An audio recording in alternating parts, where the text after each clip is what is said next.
अस्सलाम वालेकुम everyone, this is me Akbar host. तो आप सब लोग ठीक होंगे और मेरी वीडियोस आपको पसंद आ रही होंगी। आज ही हम लोग टॉपिक 31 करने जा रहे हैं, ETUA 403 का teaching of art, craft and calligraphy. Last lecture में हम लोग पढ़ रहे थे कलर स्कीम्स के बारे में, यानी कूल, वार्म और न्यूट्रल के अकॉर्डिंग। अब हम कलर स्पेक्ट्रम की तरफ आते हैं। जब लाइट पास करती है ना वेज शेप ग्लास के अकॉर्डिंग, उसे हम कहते हैं, ये जो वेज शेप ग्लास होता है इसे प्रिज्म कहा जाता है। इसमें बीम ऑफ वाइट लाइट को बेंट हो जाती है और वो बैंड ऑफ कलर्स के अंदर सेपरेट हो जाती है। यानी कि प्रिज्म क्या है? Veg shape glass.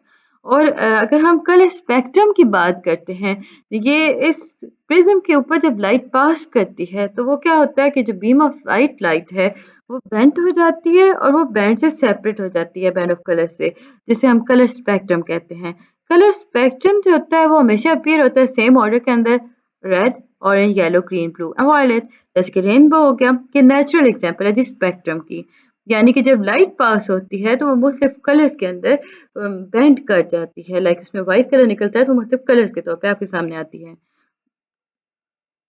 और उन कलर का स्कीम क्या है? Red, orange, yellow, green, blue and violet.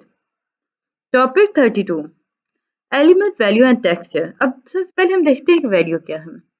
Like आपके पास आता है ना, जब आप इंडिपेंडेंट कलर्स की बात करते हो, आप देखते हो कि लाइट और डार्क ऑब्जेक्ट्स पर लाइक कैसे वो अफेक्ट कर रहा है कलर। इसमें हम शेडिंग की बात कर रहे होते हैं। इसमें हम देखते हैं कि शेडिंग जो है वो किस तरह यूज़ की जा रही है, उसमें वैल्यूज़ को कि किस तरह आप लाइट और शेडो को उसमें डिस्कस कर रहे हो, यानी मर्ज कर रहे हो। इन जनरल अगर हम बात करें तो फुल रेंज ऑफ वैल्यूज़ की बात की जाती है। यहाँ पे हम स्टैंड करते हैं ज़्यादा, और इसमें हम ये विजुअली रिचर होता है और ये प्लीजिंग फिगर आपके सामने आती है। इसका पर्पस क्या है? ये लिमिटेड रेंज ऑफ वैल्यूज़ को लेके चलती है, ऑल डार्क्स, ग्रेज एंड लाइट्स। ये मूड ऑफ द पीस के बारे में चलती है। इसमें हम मिस्टीरियस टू पीसफुल की तरफ चलते हैं।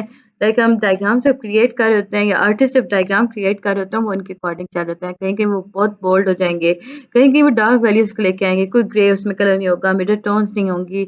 लाइक उसमें वो देखे तो वो बहुत बोल्ड होगी, स्टार्क होगी, सेटलाइज होगी। फर्दर अगर हम देखें तो वैल्यू जो है वो आर्ट के एक लैंग्वेज का हिस्सा है। Value of light, the light, इसमें हायर द वैल्यू। लाइक हम इसमें हाईएस्ट और लोएस्ट वैल्यूज की बात करते हैं। ब्लैक की अगर हम बात करें ना, वाइट कलर क्या है? वाइट जो है ये हाईएस्ट और लाइटेस्ट वैल्यू है। अगर हम ब्लैक की बात करते हैं, ये लोएस्ट और डार्केस्ट वैल्यू है। कलर्स जो होते हैं उनकी वैल्यू होती है। येलो की हम बात करें तो उसकी हाई लाइट वैल्यू है, जबकि वायलेट की अगर हम बात करें तो वो लो वैल्यू होती है, यानी वो डार्क की तरफ चलता है। क्वेश्चन आता है कि फिर वैल्यू इंपॉर्टेंट क्यों है? वैल्यू इंपॉर्टेंट इसलिए है कि वहाँ पे हम जब ड्रॉ कर रहे होते हैं, पेंट कर रहे होते हैं ना मुख्तलिफ वैल्यूज़ को, तो चेंजेस आ रही होती हैं। वो चेंजेस जो हो रही हैं वो कंट्रास्ट के अकॉर्डिंग होती है। कंट्रास्ट क्या करता है? वो आपकी मदद करता है कि आप अंडरस्टैंड कर सको टू डायमेंशन वर्क को।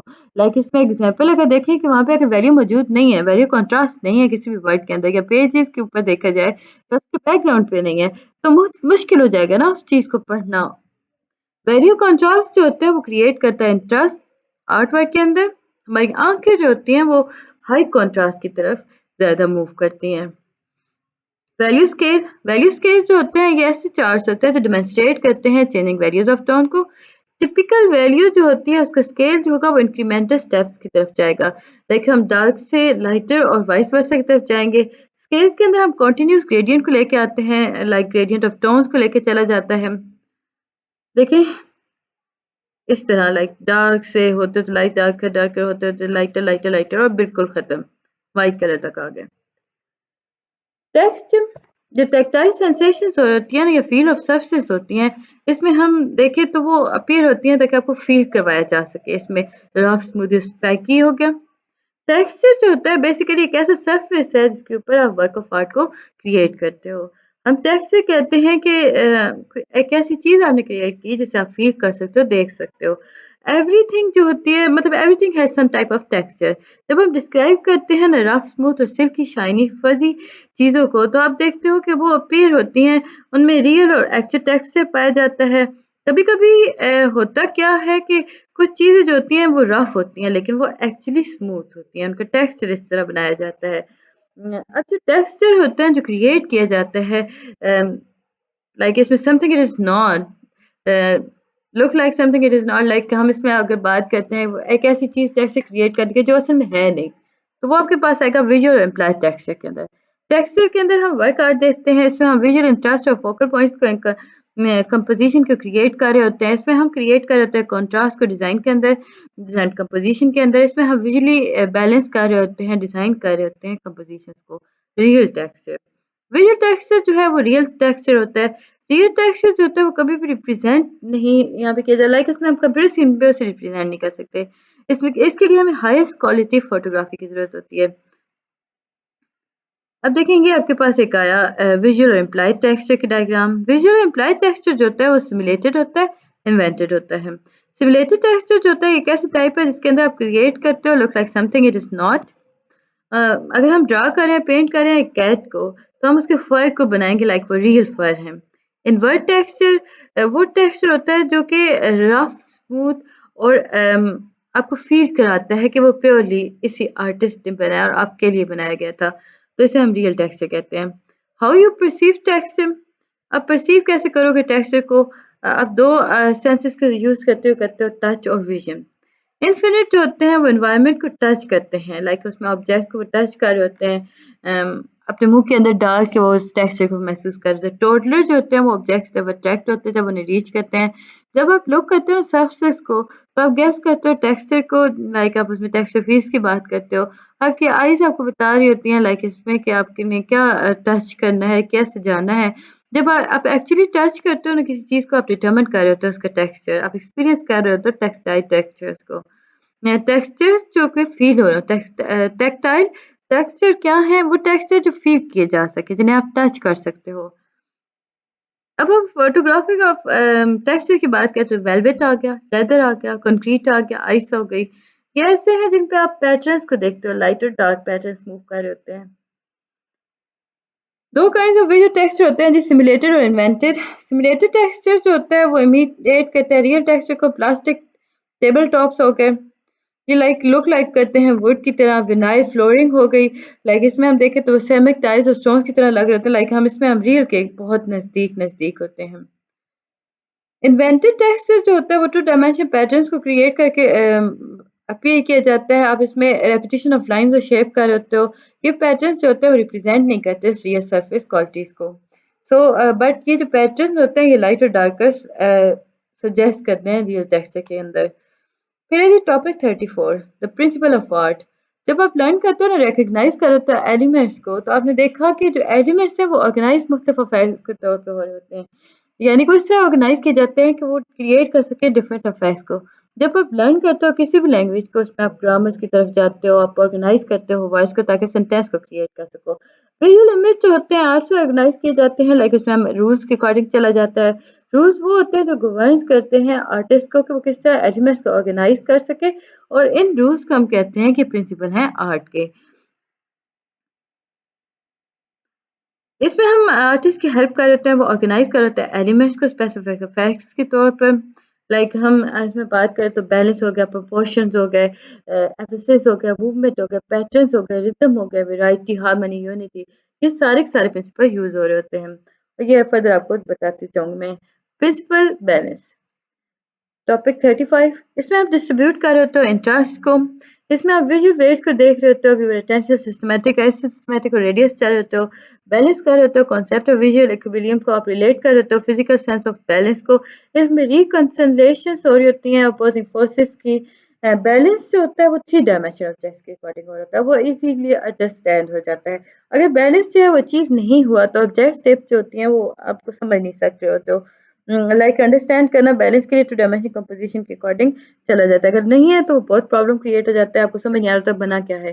सिस्टमैटिकल सिस्टमैटिक और फॉर्मल बैलेंस,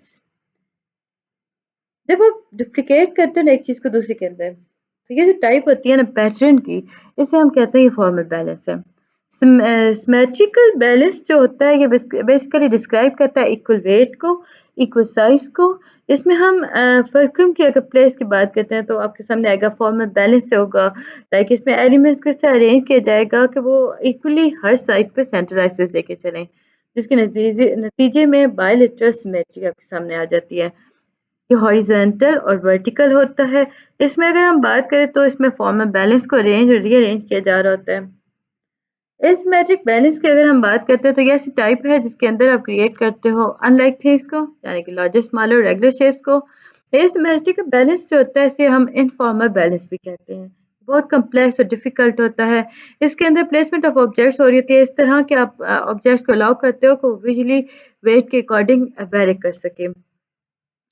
अब इसमें अगर हम बात करें तो आप इमेज को या यूँ कह लें कि आप इमेजिन करते हो एनविजनरी एनवॉइसनिंग अ लिटरल बैलेंस केस जो कि रिप्रेजेंट करता है विजुअल वेट को। रेडियल बैलेंस, अब बैलेंस जो होता है ये क्रिएट होता है डिस्ट्रीब्यूटिंग पार्ट्स को इवनली इन अ रेडिकल मैनर। ये सेंटर पॉइंट के अकॉर्डिंग मूव कर रहा होता है। प्रोपोर्शंस की अगर हम बात करते हैं तो वो रिलेशनशिप होता है वर्क के अंदर डिफरेंट पार्ट्स का। इसमें हम देखते हैं कि कितना वाइड होगा as compare to how tall it is. इसमें कुछ प्रोपोर्शन इस तरह की जाती हैं जैसे गोल्डन रेशियो हो गई, रूल्स ऑफ थर्ड हो गया। लाइक इसमें हम नेचुरली प्लीज कर रहे होते हैं। अब देखिए यहाँ पे आपके पास स्केल्स ऑफ साइज की बात की जा रही होती है। वाइड लाइक ये आपके पास उसने बनाई है कितना उसने देखा पानी के अंदर फिश को कितना बड़ा उसने दिखाया, जो स्केच कर रहा है वो कितना छोटा सा दिखाया लाइक दिस। गोल्डन रेशियो जो क्या है, गोल्डन रेशियो के अंदर अगर हम बात करते हैं तो ये बेसिकली दो क्वांटिटीज अगर आपके पास है ना तो उनका सम होगा, total sum a plus B is to a as a और इज टू b। लाइक हम ए टू बी बात करते हैं। रूल ऑफ थर्ड क्या है, हमने बात की ना कि रूल ऑफ थर्ड भी चलता है। ये गाइडलाइन प्रपोज करता है कि इमेज को कितना इमेजिन होना चाहिए। लाइक उसमें 9 इक्वल पार्ट्स के अंदर किस तरह उन्हें डिवाइड किया जाएगा और ये 2 इक्वली स्पेस हॉरिजॉन्टल लाइंस के अकॉर्डिंग हो रहा है। और ये हॉरिजॉन्टल लाइंस जो होती हैं ये 2 इक्वली स्पेस वर्टिकल लाइंस होती हैं। सो इसमें हम इंपॉर्टेंट कंपोजिशन एलिमेंट्स की देख रहे होते हैं कि वो किस तरह इंटरसेक्ट कर रही हैं एक दूसरे के साथ लाइक दिस। ये आपके पास आ गया third, rule of third. Topic 38 realistic proportion. जब हम रेनेसांस इन इटली की बात करते हैं, इस एरा के अंदर देखते हैं तो यहाँ पे इंटरेस्ट इन आर्ट और लिटरेचर को रिन्यूड किया गया था। एंशियंट ग्रीक और रोमन स्कल्पचर्स को डिस्कवर किया गया था। इसमें आर्टिस्ट जो थे वो इंस्पायर हुए थे, वो क्रिएट करते वर्क को जिसके अंदर रियलिस्टिक प्रोपोर्शंस और एंशियंट मैटर्स मास्टर्स आ गए थे। इसमें हम बेटर अंडरस्टैंड करते हैं बॉडी को। आर्टिस्ट आपके सामने आता है लियोनार्डो डा विंची और इसमें हम बात करें तो मिचेलंगेलो बर्नार्डी, इन्होंने डाइसेक्ट किया था कैडवर्स को। इसके अंदर अगर हम देखें तो दोनों डाइसेक्शंस को कहा था कि वो इलीगल हैं। और अगर हम मिचेल गैलो स्टैचूज की बात करें जिसने बनाया था स्टैचू ऑफ डेविड, उसमें आउटस्टैंडिंग एग्जांपल है जी रेंसिस प्रोपोर्शनल एक्यूरेसी की। लाइक इसमें आर्टिस्ट जो था उसे कहा गया था कि वो एक bigger than life size figure create करे, फिगर ऑफ डेविड क्रिएट कर सके, जिसके अंदर उसने फकेड ऑफ द कैथेड्रल फ्लोरेंस की बात की गई थी। लाइक इसमें हम देखते हैं कि एक स्टैचू बनवाया गया था for the facade of the cathedral in Florence. जब इसे फिनिश किया गया था लोगों ने डिसाइड किया था कि ये बहुत इंपॉर्टेंट है। लाइक इससे हमें प्लेस हाइक करना चाहिए कैथेड्रल के ऊपर इंस्टेड के वुमेन्स के बना लगाया जाए सिटी ऑफ फ्लोरेंस के ऊपर लाइक दिस, तो इसे ऊंचा करके लगा दिया जाए।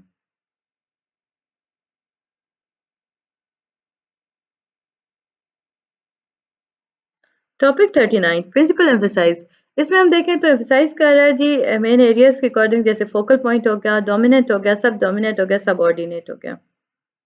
Strategies isolation, reading lines, conversion contrast के अकॉर्डिंग चलता है। इसमें सेलेक्टिव कलरिंग लेके चली जाती हैं। लाइक आप पूरा स्ट्रेटजी बना के चलते हो कि आपने किस तरह ड्रॉ करना है, किस तरह पेंट लेके चलना है। आ गया आइसोलेशन, लाइक आप कितना आइसोलेट करोगे। Reading lines of and convergence आ गया। ये आपके पास सारी डायग्राम्स आ गई। उम्मीद है कि आपको समझ और पसंद आ रहा होगा। कहीं नहीं, मेरे चैनल को लाइक और सब्सक्राइब कर दीजिएगा। वीडियो पसंद आती है तो कमेंट करें, नहीं समझ आ रहा तो मुझसे पता कर लें। सब्सक्राइब लाजमी किया करें और वीडियो को ऑनलाइन देखा करें। Topic 40 emphasizing as an element and area. Elements की अगर हम बात करें तो आर्टिस्ट जो होता है वो एम्फसाइज करता है एक एलिमेंट्स पर। इसमें हम देखें तो वो मुख्तलिफ एलिमेंट्स को लेकर चलता है। लाइक उसमें सब ऑर्डिनेट क्या लेस इंपॉर्टेंट हो गया, डोमिनेंट और मोस्ट इंपॉर्टेंट एलिमेंट्स अफेक्ट कर होते हैं जी व्यूअर के पर्सपेक्टिव को, लाइक वो किस तरह टोटल वर्क को लेके चल रहा है। ये जो एलिमेंट्स होते हैं ये अफेक्ट करते हैं आपके सेपरेट आइटम्स को। एलिमेंट्स जो होते हैं वो एक वर्क को परसीव कराने में हेल्प करते हैं। डोमिनेंट एलिमेंट्स जो होते हैं वो कभी कभार बहुत स्ट्रांग हो जाते हैं, लाइक इसमें हम देखें तो drench in and that element हो जाता है। रेशनबर्ग रेड पेंटिंग इन्होंने सैचुरेट किया था कलर रेड के साथ, इवन उसने बहुत से टेक्सचर्स को यूज़ किया था डिफरेंट एरियाज के अंदर, लेकिन रेडनेस जो थी उसने सारा मैंने उस कलर पेंटिंग का क्रिएट कर दिया था। देखें वो एक अजीब सा वो एक, उसने ब्लर कर दिया उसे।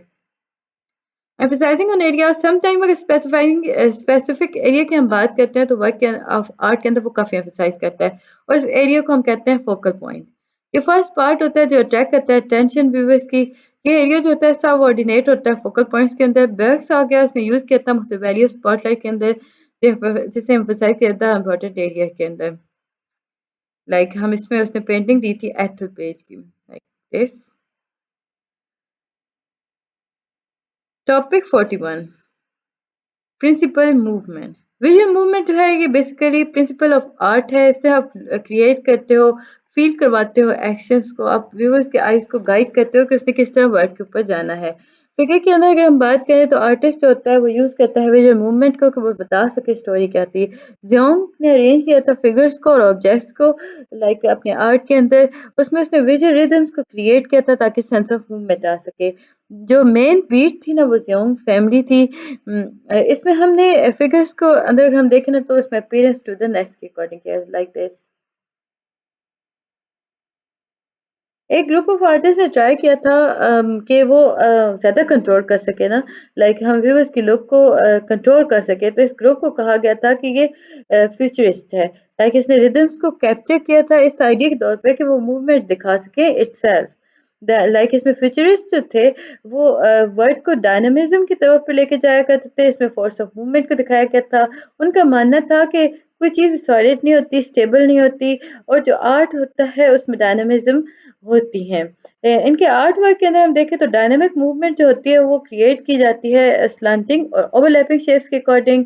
लाइक अब अगर आप देखो तो आपके पास जो फिगर है वो आर्टिस्ट जो स्टीलन कैप्चर किया था। लाइक इसमें हम बात करते हैं अम्यूजमेंट पार्क कॉनी आइलैंड के अंदर ये इस मूवमेंट को दिखाया गया था, एक्साइटमेंट दिखाई गई थी ये। प्रिंसिपल पैटर्न, अब ये वो पैटर्न्स होते हैं जो कि कंसर्न करते हैं डेकोरेटिव सरफेस डिज़ाइन के अंदर। इसमें टू डायमेंशनल विजुअल रेपिटेशंस हो रही होती हैं, ब्लू स्ट्रिप्स हो रही होती हैं शर्ट्स पर। ये भी एक पैटर्न है। 10 ब्लू स्ट्रिप्स हो गई शर्ट्स पर, वो अरेंज कर देती हैं स्टोर विंडो क्रिएट कर देती हैं विजुअल रिदम्स को लाइक दिस।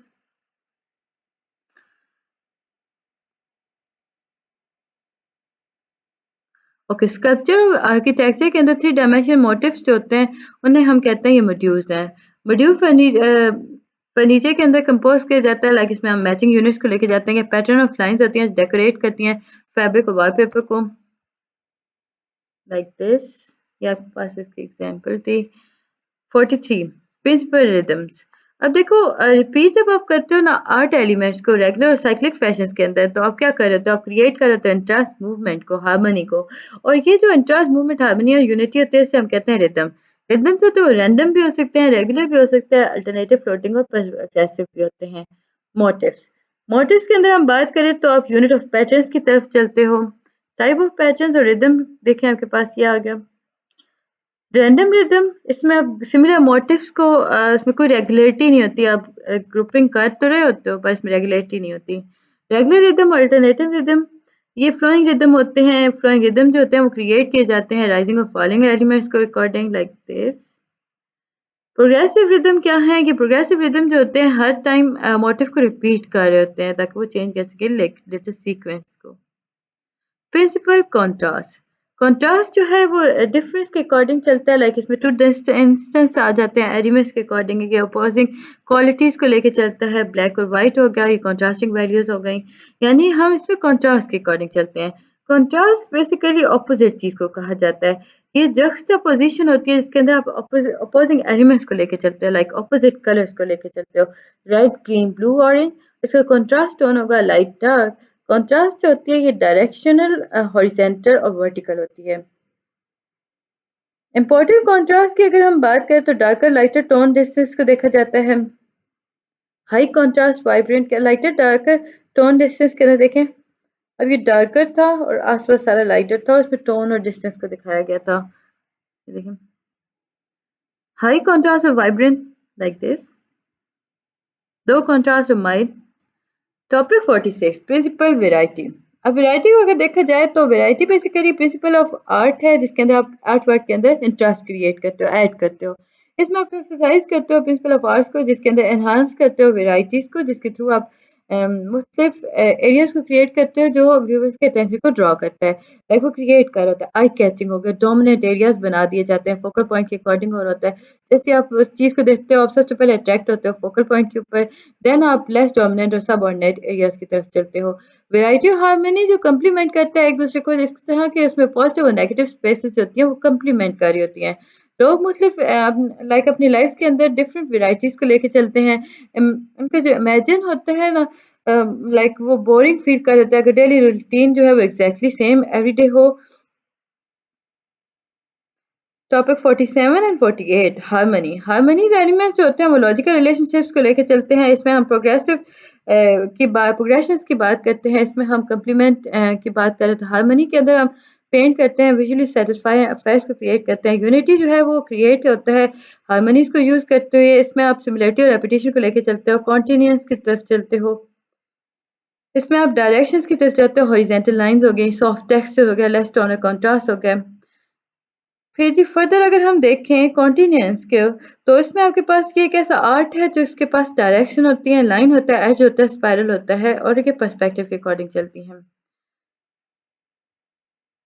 टॉपिक 49। उम्मीद है कि आपको हर चीज़ समझ आ रही होगी। काइंडली मेरे चैनल को लाइक और सब्सक्राइब कर दीजिएगा। Psycho analytic theory.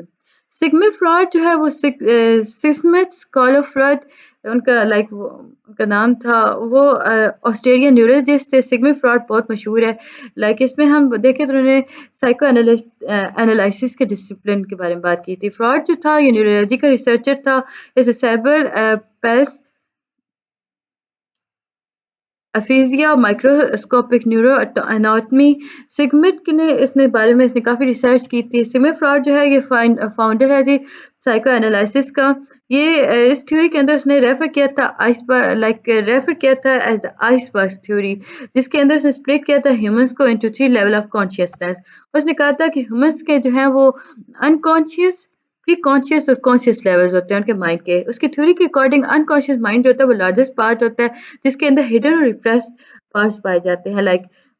डाइस्वामी उसने बात की थी, 3 कंपोनेंट्स के अकॉर्डिंग बात की गई। तो उसने कहा था कि मेंटल डिसऑर्डर जो होता है वो इन 3 कंपोनेंट्स के अकॉर्डिंग हो रहे होते हैं। सो आप इन्वेस्टिगेट करते हो ड्रीम्स के अंदर, एसोसिएट करते हो और देन आर्ट की तरफ चलते हो। सिगमंड फ्रॉइड की आइसबर्ग थ्योरी क्या थी? उसने हमने अभी बात की ना कि उसने कॉन्शियस, प्री कॉन्शियस, कॉन्शियस का देखा था। कॉन्शियस में हम बात करें तो ये एक ऐसा पार्ट है दिमाग का जो छोटा सा होता है। ये आपका आपको बता रहा होता है कि आप इस चीज़ के बारे में जानते हो, आपको वर्बलाइज़ करा रहा होता है कॉन्शियस एक्सपीरियंस के अकॉर्डिंग। प्री कॉन्शियस ये स्मॉल मीडियम होता है, इसमें आप ऑर्डिनरी मेमोरी को रखते हो, स्टोर कर रहे होते हो यहाँ पे चीज़ें। देखिए कि कॉन्शियस में नहीं जा रही होती, ये कॉन्शियसनेस की तरफ जाने के लिए तैयार होती हैं। अनकॉन्शियस एनॉर्मस होता है। फ्रॉइड का मानना था कि ये जो पार्ट है माइंड का ये डायरेक्टली एक्सेसिबल होता है अवेयरनेस की तरफ। हम इसमें देखें तो हम देखते हैं कि डंप बॉक्स को अंदर अगर हम देखें, ओके, इस पार्ट के अंदर हम देखें तो ये डंप बॉक्स है जिसके अंदर फीलिंग्स हो गए, अर्जेस हो गए, आइडियाज हो गए, एंजाइटी हो गई, कन्फ्लिक्ट हो गया, पेन हो गया, वो छुपे हुए हैं। वो मौजूद तो हैं लेकिन वो स्प्रेस्ड है उसके अंदर। अब देखें उसने कॉन्शियस के बारे में बात की थी, प्री कॉन्शियस को उसने सुपर ईगो और ईगो का नाम दिया था। इसमें हम देखें तो अनकॉन्शियस को उसने कहा था ये आईडी है। एप्लीकेशन ऑफ साइकोएनालिटिक थ्योरी की अगर हम बात करते हैं तो इसमें identifying the problem as a teacher आप कैसे इसे अप्लाई करोगे। इसमें आप बात करोगे, मैं ज़रा चार्जिंग भी देख लूँ क्योंकि मेरी चार्जिंग खत्म होने वाली थी। अगर खत्म हो गई तो काइंडली चैनल को लाइक और सब्सक्राइब कर दीजिएगा। इसमें आइडेंटिफाई करते हैं जी प्रॉब्लम को, स्टूडेंट्स जो एक्सपीरियंस करते हैं इमोशनल स्ट्रेस को रिपोर्ट करते हैं सिंगल थिंग्स को। इसमें हम देखते हैं कि उनका माइंड में क्या आ रहा था, टीचर क्या करती है वो इंटरप्रेट करती है कन्वर्सेशंस के थ्रू। टीचर जो होती है वो इंकरेज कर रही होती है, ऑर्गेनाइज कर रही होती है बैरियर्स को। फिर है जी ट्रांसफरिंग द इमोशन। स्टूडेंट्स को इनकरेज किया जा रहा होता है कि वो इमोशंस को इमोशन ऑफ टीचर्स को डायरेक्टली ट्रांसफर कर सके। लाइक टीचर यहाँ पे देखते हैं बिहेवियर स्टूडेंट है क्या। Interpretation of dreams. इंटरप्रिटेशन जो होते हैं वो स्पॉन्टेनियसली हो रहे होते हैं। स्टूडेंट्स को अनकॉन्शियस कंडीशंस के बारे में बताया इंटरप्रिएट किया जा रहा होता है। टीचर इंटरप्रेट करती है ड्रीम्स को, समझाने की कोशिश करती है कि प्रॉब्लम डेप्थ में है क्या। आर्ट टीचर जो होती है वो रिक्वायर करती है, एड्रेस करती है स्टूडेंट नीड्स को। नेचुरल मोड होता है जी कम्युनिकेशन का। इसके अंदर आप एक्सटर्नलाइजिंग कर रहे होते हो कम्प्लेक्सिटीज़ के अकॉर्डिंग, इमोशनल पेन्स के अकॉर्डिंग। चिल्ड्रन जो होते हैं वो रेयरली रेजिस्ट करते हैं आर्ट मेकिंग प्रोसेस को, लाइक वो मतलब एक्सप्रेस कर रहे होते हैं ना उस आर्ट के थ्रू, तो वो उसे रेजिस्ट नहीं कर रहे होते। आर्ट थेरेपी प्रोसेस जो होता है बच्चों को इनकरेज करता है कि वो विजुअली रिप्रेजेंट कर सके अपनी थॉट्स को, फीलिंग को, जिसके अंदर वो कॉन्फ्लिक्ट्स आ गए, विशेज़ आ गए और मेमोरीज आ गई। इसी तरह अगर हम देखें तो ये बिल्कुल भाग गया पीछे। इसमें अगर हम देखें तो फैमिली और ग्रुप सिस्टम आ गया। थेरेपी ट्रीटमेंट जो होता है ये स्कूल्स के अंदर आर्ट एक्सप्रेशन को थ्रू हो रहा होता है। बच्चों को आर्ट की तरफ ले जाया जाता है ताकि वो अपनी फीलिंग्स को, इमोशंस को बता सकें। उम्मीद है कि आपको ये सारी चीज़ें समझ आई होंगी। मिलते हैं नेक्स्ट वीडियो में, तब तक के लिए अल्लाह हाफ़िज़।